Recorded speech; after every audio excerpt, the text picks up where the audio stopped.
Lecture du jour, bonjour. Ce matin, j'ai lu dans Luc chapitre 16 et 17. On enchaîne sur Luc, c'est sympa aussi.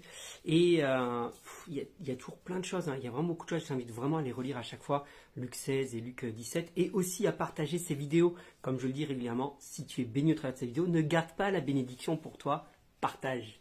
Et Luc 16, il y a pas mal de choses, mais c'est Luc 17, le début de Luc 17 qui m'a interpellé ce matin. Jésus dit, il y aura toujours des occasions de pécher.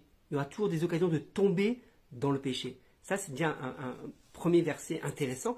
Et la suite est vraiment interpellante. Il dit, mais malheur à celui qui fait tomber les autres dans le péché.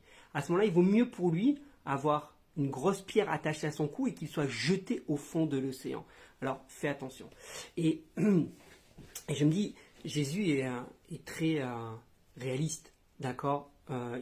Voilà, il y a toujours des occasions de pécher. C'est le cas, et on le voit aujourd'hui, et plus que jamais aujourd'hui, il y a toujours des occasions de pécher. Et c'est pas tant ça le problème. Le problème, c'est celui qui emmène les autres à pécher. Et j'ai vraiment envie de terminer dans un avertissement aujourd'hui. Premièrement, pour ta propre vie, il faut faire attention. Oui, il y a toujours des occasions de pécher. Attention du coup avec qui tu traînes. Si tu sais qu'il y a des personnes qui t'entraînent à pécher, arrête de fréquenter ces personnes. Arrête de suivre ces personnes sur les réseaux sociaux si ces personnes t'entraînent à pécher. Et j'ai envie de dire, fais attention à toi aussi, de ne pas être une source ou celui qui entraîne les autres à pécher par ton comportement ou par tes choses. Et c'est aussi ce que va un peu développer Paul à un moment donné en disant, mais ma propre liberté ne doit pas être une occasion de chute pour les autres. C'est-à-dire que toi-même, tu as compris que certaines choses, tu étais libre de les faire, mais cette liberté que toi, tu as comprise, parce qu'on n'est plus esclave du péché, et qui t'a compris que certaines choses pour toi ne sont pas un péché où tu as été délivré de certaines choses, ça serait un peu compliqué de tout développer là, mais cette même chose, pour quelqu'un d'autre, était justement une addiction, ou quelque chose qui s'est débarrassé, et en te voyant faire cela, il va peut-être retomber dans ce travers, retomber dans cette addiction, qui pour toi n'est pas une addiction. Ok. Il faudrait rentrer dans les détails, mais là j'ai pas le temps ce matin.